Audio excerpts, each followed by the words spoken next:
donner une autre ayah. Surat An-Nur. Allah subhanahu wa ta'ala dit أو كظلمات في بحر لجي يغشاه موج من فوقه موج من فوقه سحاب ظلمات بعضها فوق بعض إذا أخرج يده لم يكد يراه ومن لم يجعل الله له نورا فما له من نور. Bon, Allah subhanahu wa ta'ala nous parle de وَالَّذِينَ كَفَرُوا أَعْمَالَهُمْ كَسَرَابٍ بِقِيعَةٍ يَحْسِبُهُ الظَّمْآنُ مَاءً حَتَّى إِذَا. Allah subhanahu wa ta'ala nous parle de ceux qui étaient mécréants sur terre et qui ont fait le mal sur terre. Qu'est-ce qui s'est passé? Eh bien, leurs œuvres, c'est comme un mirage que sur quelqu'un qui est dans le désert, qui est assoiffé et qui voit des mirages partout. Et après, il nous donne une parabole. Et regardez cette parabole. Allah subhanahu wa ta'ala, il nous dit, c'est comme des... Alors, la traduction, excusez-moi. Sont encore semblables à des ténèbres sur une mer profonde. Regardez, Allah subhanahu wa ta'ala, il nous parle des ténèbres dans une mer profonde. Écoutez bien. Les ténèbres dans une mer profonde. Des vagues la recouvrent. Des vagues au-dessus desquelles s'élèvent d'autres vagues, sur lesquelles il y a d'épais nuages, ténèbres entassées les unes au-dessus des autres. Allah subhanahu wa ta'ala, il nous dit, dans la profondeur des mers, c'est des ténèbres. Il n'y a pas de lumière. Et au-dessus des ténèbres, il y a quoi? Il y a des vagues. Au-dessus des vagues, il y a d'autres vagues. Ça, on l'a découvert au XXe siècle. On ne savait pas qu'au-dessus des vagues, en dessous des vagues, il y avait d'autres vagues. Allah subhanahu wa ta'ala, il le dit, de Muhammad sallallahu alayhi wa sallam. Mais regardez, il nous dit des vagues, d'autres vagues, et au-dessus des vagues, il y a des nuages. Vous suivez les frères? Il y a des nuages. Imaginez le soleil qui tape.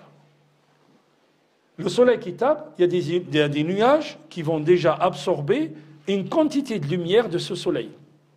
On vous dit ce qui arrive sur le bord de la mer, c'est entre 51 et 49% de la lumière du soleil s'il y a des nuages. La mer, les vagues qu'il y a là, ils vont absorber la lumière que donne le soleil.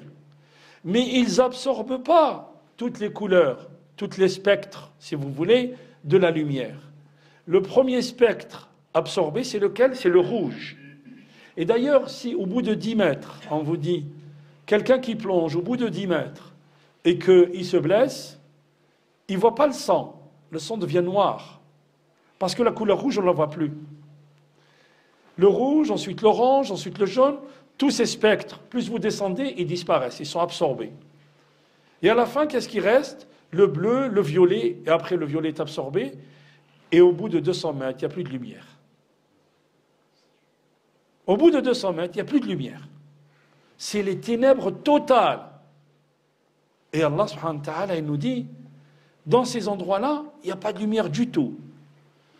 On peut penser que puisqu'il n'y a pas de lumière, Allah subhanahu wa ta'ala, il n'y a pas d'âme qui vive à cet endroit. Eh bien non. On vous dit qu'il y a des animaux.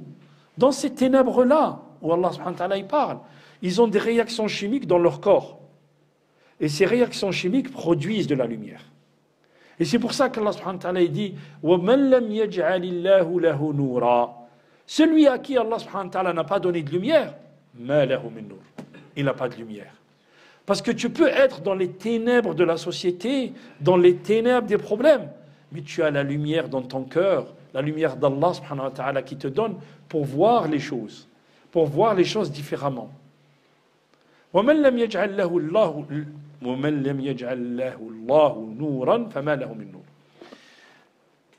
En 1913, c'est un marin norvégien qui a découvert que son bateau, il le faisait avancer comme ça, qu'il stagnait.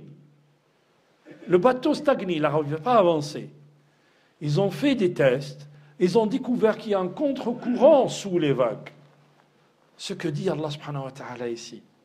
يَغْشَاهُ مَوْجٌ مِنْ فَوْقِهِ مَوْجٌ مِنْ فَوْقِهِ سَحَابٌ. Surat An-Nur, ayyuha al-ikhwa. Le Coran est descendu quand? Rappelez-moi, il y a 14 siècles, au 7e siècle est descendu le Coran. Mohammed sallallahu alayhi wa sallam, parce que quand vous lisez ce qu'ils écrivent sur Mohammed, ils vous disent Mohammed il a écrit le Coran, il s'est inspiré de la Bible. Comme ça. Hein. Mohammed il a pris la mer un jour, sallallahu alayhi wa sallam. Jamais il a pris la mer. Jamais il a pris la mer. Mais vous regardez l'ayah qui vient après. Je vais vous donner une ayah qui vient après. ألم ترى أن الله يسبح له من في السماوات والأرض والطير صافات كل قد علم صلاته وتسبيحه والله عليم بما يفعلون. Allah subhanahu wa ta'ala nous dit tout ce qui vous entoure.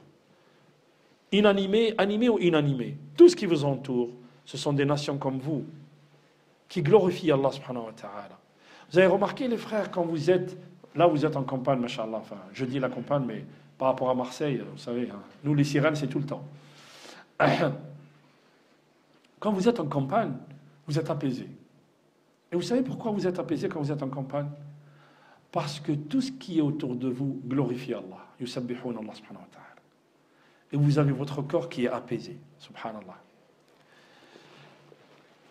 Alors, Allah subhanahu wa ta'ala, ألم ترى أن الله يزجي سحابا ثم يؤلف بينه ثم يجعله ركاما فترى الودق يخرج من خلاله وينزل, écoutez bien, وينزل من السماء من جبال فيها من برد فيصيب به من يشاء ويصرفه عن من يشاء يكاد سنا برقه يذهب بالأبصار ولا يذهب بالأبصار.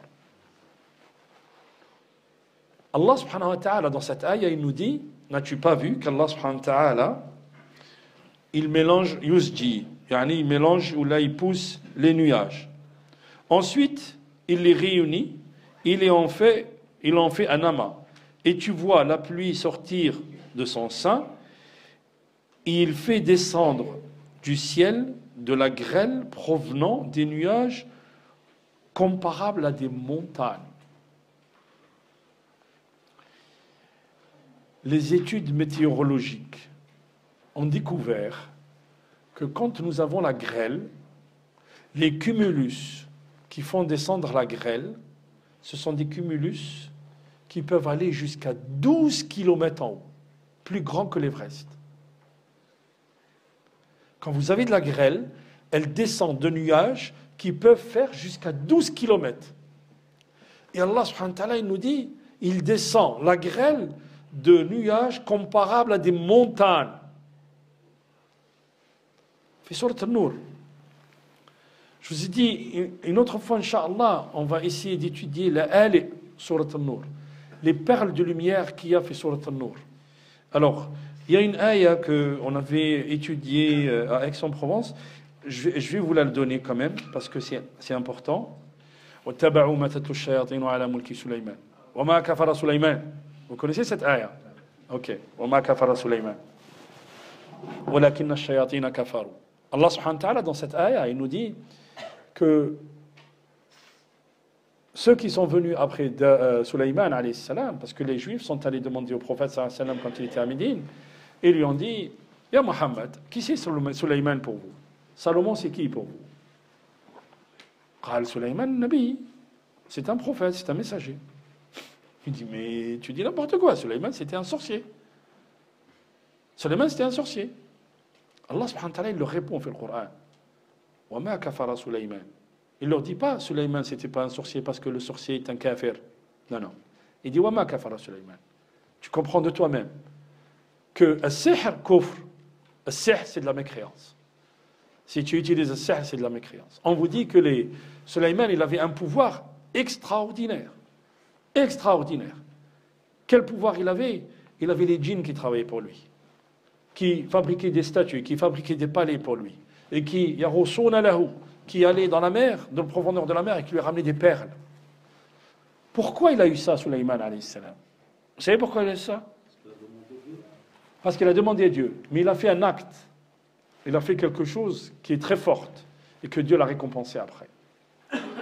إذ عرض عليه بالعشي الصافنات بالعشي صافنات الجياد قال إني حب الخير عن ذكر ربي حتى توارد بالحجاب ردوها علي فطفق ضربا بالسوق والأعناق. Sayyidina Sulaiman, il avait son armée qui défilait devant lui. Il avait des pur sang. Vous savez ce que c'est un pur sang arabe? Il coûte entre 2 millions et 4 millions d'euros, un cheval comme ça. Il avait des milliers de pur sang qui passaient devant lui. Il était ébloui par cette puissance et cette beauté. Jusqu'à quoi? Jusqu'à ce que le soleil se couche. Et quand le soleil s'est couché, il a dit Subhanallah, je me suis oublié. Comme nous, quand on s'oublie à regarder un match et que le Maghreb il est rentré, et qu'on n'a pas fait l'Asr. Vous voyez les frères? Quand je me suis oublié à regarder ce qu'Allah subhanahu wa ta'ala m'a donné, cette beauté, sur ma prière. Ramenez-les-moi. Ramenez-moi ces milliers de pur sang arabes qui m'ont fait oublier la prière avec Allah. Fatafiqa darban bis-souq wal a'naq. Il les a tous égorgés, tous. Ah, Allah subhanahu wa ta'ala, c'est ce qu'il lui a donné. Allah subhanahu wa ta'ala lui a donné le vent, il lui donne un ordre, il va où il veut. Il lui a donné les djinns qui travaillaient pour lui, il leur a ordonné comme il voulait, ce qu'il voulait. Et il lui a appris les paroles des animaux. Il lui a donné un mulk yani azim. Les shayatin, qu'est-ce qu'ils ont dit? Ils ont dit s'il avait cette puissance, c'est parce qu'il était justement sorcier. Donc ils ont écrit des talismans, ils les ont mis sous son siège, voilà, sous son trône. Et ils sont allés voir les gens, ils leur disent si vous voulez savoir la puissance de Sulayman d'où elle venait, regardez là. Et Allah subhanahu wa ta'ala leur répond wa ma kafara Sulayman walakinna ash-shayatina kafaru. Okay? Et après Allah subhanahu wa ta'ala va nous parler de Harut et Marut, qui sont deux anges qui sont descendus à Babylone pour montrer aux gens comment les gens utilisent le sihr pour détourner les gens de la parole divine, de la parole d'Allah. Et avant, il leur montre, c'est comme si je te montre, regarde comment ils font le mal, pour que tu saches comment le mal est fait. C'était pas des sorciers, pour que tu saches. Alors regardez, il parle de sihr. ويتعلمون ما يضرهم ولا ينفعهم ولقد علموا لمن اشتراه ما له في الآخرة من خلاق ولبئس ما شروا به أنفسهم لو كانوا يعلمون. Et Allah subhanahu wa ta'ala dit celui qui fait ça, il a vendu son éternité par un prix vil ici-bas. Parce que sihr c'est quoi? Les shayatin, ils vont travailler pour toi. Ils vont faire des choses qui sont extraordinaires aux yeux des humains. Mais à condition que le shaitan ne travaille pas gratuitement. À condition que tu fasses des choses pour shaitan. Donc tu vas faire des choses, la ilaha illallah. Hein? Voilà. ولو أنهم آمنوا واتقوا لمثوبة من عند الله خير لو كانوا يعلمون. S'ils avaient cru et qu'ils ont été pieux, Allah subhanahu wa ta'ala leur aura pardonné, il leur aura pardonné leurs péchés, c'est meilleur s'ils savaient. Juste après, Allah subhanahu wa ta'ala dit une ayah, Ya ayyuha alladhina amanu. Écoutez bien, Ya ayyuha alladhina amanu. La taqulu ra'ina wa qulu انظرنا واسمعوا وللكافرين عذاب أليم. Allah ya l'ikhwa, des fois l'imam fait tarawih ici, et il lit le Coran, il passe. Et nous, regardez ce qu'il dit Allah. Ya ayyuha alladhina amanu. La taqulu ra'ina wa qulu انظرنا واسمعوا وللكافرين عذاب أليم. Il dit, oh vous qui croyez, ne dites pas ra'ani, ra'ina. On le dit en arabe. Regarde-nous. Wasma'u. Walil-kafirina adhabun alim. Quand le prophète sallallahu alayhi wa sallam était à Médine, les Juifs venaient le voir et lui disaient Ya Muhammad, ra'ina. Et ils commençaient à rigoler entre eux. Et en fait, ils utilisaient un terme en hébreu qui voulait dire toi le vaurien. C'est ça ce que ça voulait dire. Ils le disaient en hébreu. Saad ibn Mu'adh, Sayyid al-Ansar, il les a entendus dire ça. Il va les voir, il leur dit je vous entends dire quelque chose au prophète. Wallah, ici je vous entends encore une fois le dire, vous allez avoir affaire à moi. Alors, mais vous aussi vous le dites. Alors, mais nous on ne dit pas le même sens, on ne lui donne pas le même sens. En fait, c'est un terme polysémique, si vous voulez. Vous voyez? C'est comme, je ne sais pas moi, comment on peut utiliser un terme qui a un double sens. Ok? À Marseille, ils disent c'est un brave. Mais un brave à Marseille, vous savez ce que ça veut dire? Voilà. Barakallahu fi. Il est simplé. C'est quelqu'un qui est faible d'esprit. Alors que le mot brave, en français, c'est pas ce que ça veut dire. C'est pas ça. Les Juifs, ils utilisaient ce terme pour dénigrer le prophète sallallahu alayhi wa sallam. Allah subhanahu wa ta'ala descend le Coran. Il dit aux compagnons, quand vous parlez au prophète, ne dites pas Rahina, ne dites pas le même terme qu'utilise Banu Israël fil Madina. Plutôt dites, Undurna, regarde-nous. Regarde-moi. Chouf, regarde-moi. Wasma'u, et écoutez. Ne faites pas le contraire de ce que vous dit Allah subhanahu wa ta'ala. Walil kafirin. C'est qui le kafir ici? Le kafir, c'est l'ingrat, c'est celui qui dénature les choses. Et le kafir, vous savez, c'est pas le mécréant. En langue arabe, en linguistique, c'est pas le mécréant. Le kafir, quand je dis kafartu yadi, j'ai caché ma main. Le kafir, c'est celui qui dénie, qui cache la vérité. Barakallahu fik. Allah subhanahu wa ta'ala l'a créé, il lui a donné, et lui il se cache, il dit non, non, c'est pas vrai. Ok? Walil kafirina azabun alim. Qu'est-ce qu'il veut nous dire Allah subhanahu wa ta'ala par là? Quel lien y a-t-il entre l'ayah qui est en haut, où elle parle de sihr, et l'ayah qui est en bas, où Allah subhanahu wa ta'ala nous dit ne répétez pas les mots ou les termes par lesquels ceux-là ils utilisent pour appeler le prophète sallallahu alayhi wa sallam. Qu'est-ce que ça veut dire? Al-sihr, ayyuha al-ikhwa. Qu'est-ce qui fait sihr? La sorcellerie, elle fait quoi? Elle travestit la vérité. Al-sahir, wa saharu a'yun an-nas, wa starhabuhum, wa ja'u bi sihrin 'azim. Quand Allah subhanahu wa ta'ala nous parle des sorciers avec Moïse, il dit ils ont ensorcelé les yeux des gens, ils leur ont fait peur, et ils sont venus avec une sorcellerie immense, grandiose. Ce qu'ils avaient jeté, c'était pas des serpents, mais ils ont détourné la vérité. Et donc ceux qui détournent la vérité, ceux qui utilisent le sihr, c'est les mêmes que ceux-là qui détournent les termes pour leur donner un autre sens. Qui c'est les sorciers aujourd'hui, ayyuha al-ikhwa? Qui c'est? Vous savez qui c'est les sorciers aujourd'hui? Qui détourne la vérité? Barakallahu fik. Les médias. Le blanc, ils te le rendent noir, et le noir, ils te le rendent blanc. L'innocent, ils te le donnent, ils te disent c'est lui l'agresseur, et l'agressé, il devient agresseur, et l'agresseur, il devient agressé, et ainsi de suite. Celui qui a spolié la terre, il a le droit à sa défense. Vous voyez? Et celui qui a été jeté de sa terre, vous voyez? Les médias, ils utilisent des termes que vous, musulmans, vous ne devez pas utiliser. C'est exactement ça le terme. Les médias utilisent des termes pour vous dénigrer, pour vous blesser, pour vous rabaisser. Je vous donne un exemple. Le mot djihadiste. Le djihad, l'islam, c'est ce que c'est? C'est quelque chose de noble. Ils veulent le lier au terrorisme. Ajib. Et il y a une différence entre le djihad et le qital. Ça n'a rien à voir. Quand on parle d'un savant qui extrait des règles, on dit quoi? C'est un quoi? C'est un mujtahid. Et un mujtahid, c'est quoi? C'est quelqu'un qui fait un effort. Jahad nafsak. Quand on te dit jahad nafsak, fais l'effort contre toi-même. Et ils veulent dénigrer des termes qui sont faits le Coran. Comme ça, vous avez peur de les utiliser. Et Allah subhanahu wa ta'ala nous dit, n'utilisez jamais les termes qu'eux ils utilisent. Jamais. Parce que quand on les utilise, c'est pour travestir la vérité.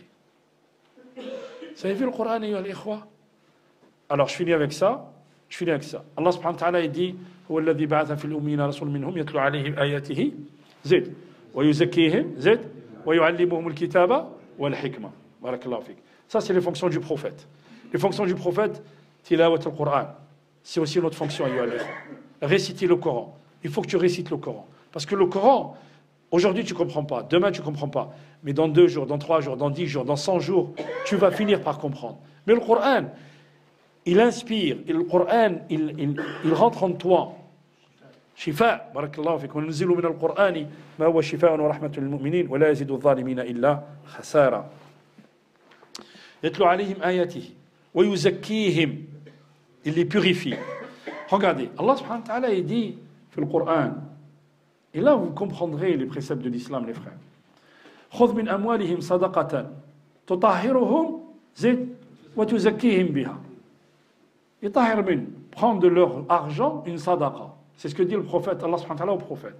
Tu vas les purifier et tu vas, zakat en arabe, le mot zakat a 2 sens. Purification et développement. Tutahhiruhum wa tuzakkihim biha. Tu vas les purifier et tu vas les développer, tu vas les faire grandir. Mais purifier qui? Qui? Non, dites-moi. Il purifie qui? Sadaqa. Tu purifies qui? Ton âme, ton esprit. Contre quoi? Ton argent. Barakallahu fik. Ton argent, il peut toucher un peu de haram dans ton argent. Tu sors zakat, tu le purifies, c'est vrai. Mais tu purifies quoi? Alors regardez. Le riche qui donne. Non, le riche qui donne, il va se purifier de l'avidité. Il va le sortir. J'ai de l'argent, mais je ne veux pas le sortir. Allah subhanahu wa ta'ala dit Tahro, dis-lui de sortir. Comme ça, il enlève l'avidité qui est de son cœur. Ou le faqir, celui qui reçoit. Tu le purifies de quoi? Tu le purifies de l'haq, de l'envie et de la jalousie qui est dans son cœur. Si moi je suis pauvre et mon frère il va me donner sa zakat, regardez, aujourd'hui il m'a donné, je ne sais pas moi, 200 ou 300 euros. Moi j'aurais souhaité qu'il gagne plus, comme ça il me donne plus. Vous avez vu? Vous avez vu la zakat, qu'est-ce qu'elle fait? Mais on ne le voit pas, on ne le voit jamais comme ça.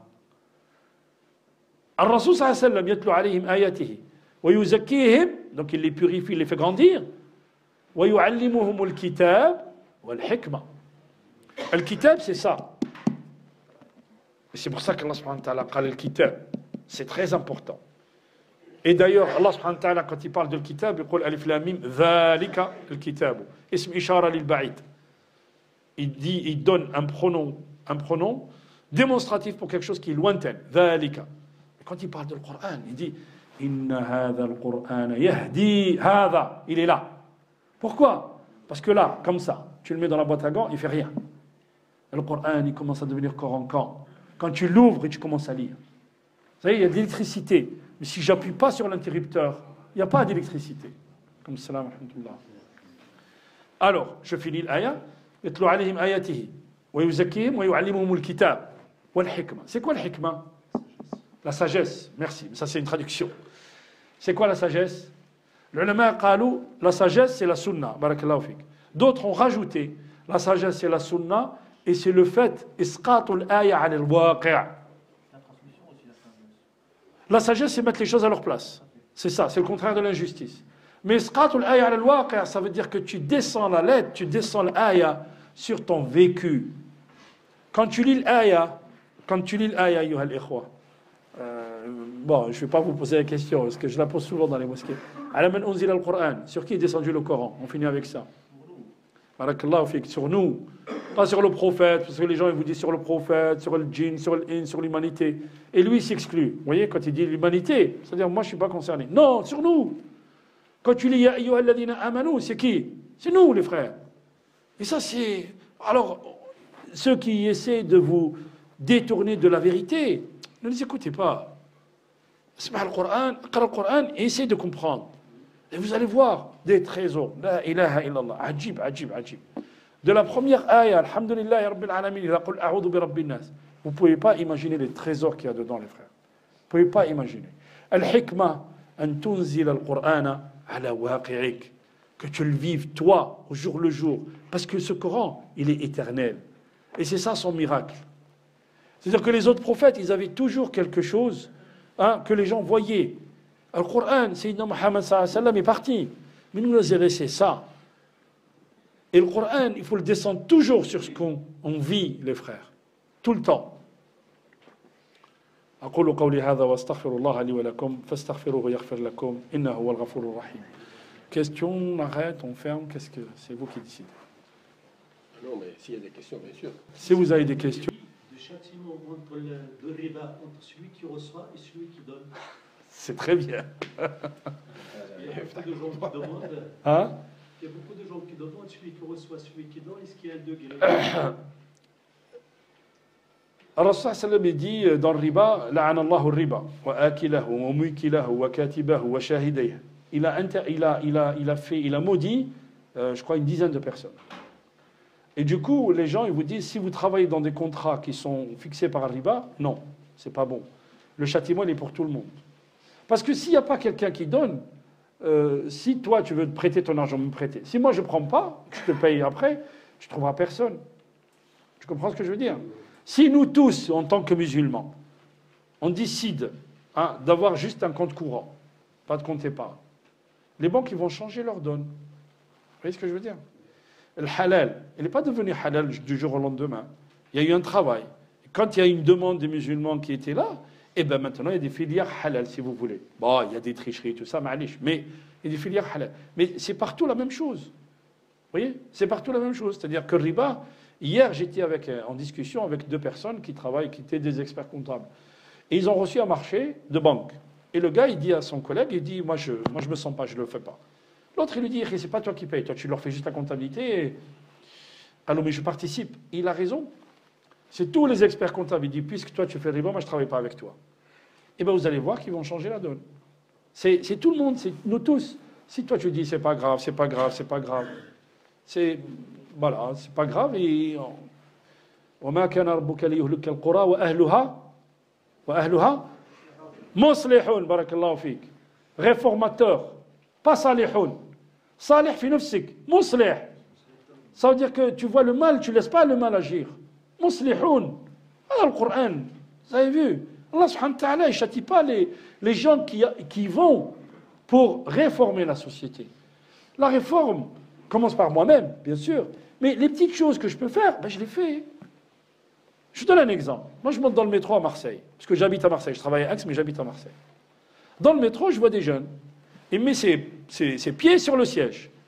Ben, je leur dis, enlève tes pieds du siège, c'est pas bien. Et il y en a que... Après, je vais les voir. Des fois, c'est des gens comme nous, hein. Souvent, c'est des Arabes. Je dis, tu sais, moi, je fais la prière. Si je m'assois là, je prends tes sûrs. Il me dit, excusez-moi. Si tout le monde leur dit ça, ils ne vont plus le faire.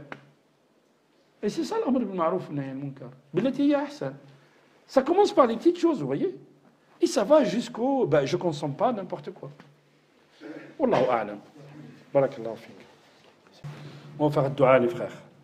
اللهم اهدنا فيمن هديت وعافنا فيمن عافيت وتولنا فيمن توليت وبارك لنا فيما أعطيت وقنا شر ما قضيت إنك تقضي ولا يقضى عليك إنه لا يذل من وليت ولا يعز من عاديت تباركت ربنا وتعاليت يا ذا الجلال والإكرام اللهم اقسم لنا من خشيتك ما تحول به بيننا وبين معصيتك ومن الطاعات ما تبلغنا به جنتك ومن اليقين ما تهون به علينا مصائب الدنيا ومتعنا اللهم بأسماعنا وأبصارنا وأبداننا أبدا ما أحييتنا واجعله الوارث منا واجعل ثأرنا على من ظلمنا وانصرنا على من عادانا ولا تجعل الدنيا أكبر همنا ولا مبلغ علمنا واجعل الحياة زيادة لنا في كل خير واجعل الموت راحة لنا من كل شر اللهم ارحمنا وارحم موتانا وارحم آباءنا وأمهاتنا واشف مرضانا اللهم ارحم كل من له فضل علينا سبحانك اللهم وبحمدك نشهد أن لا إله إلا أنت نستغفرك ونتوب إليك سبحان ربك رب العزة عما يصفون وسلام على المرسلين والحمد لله رب العالمين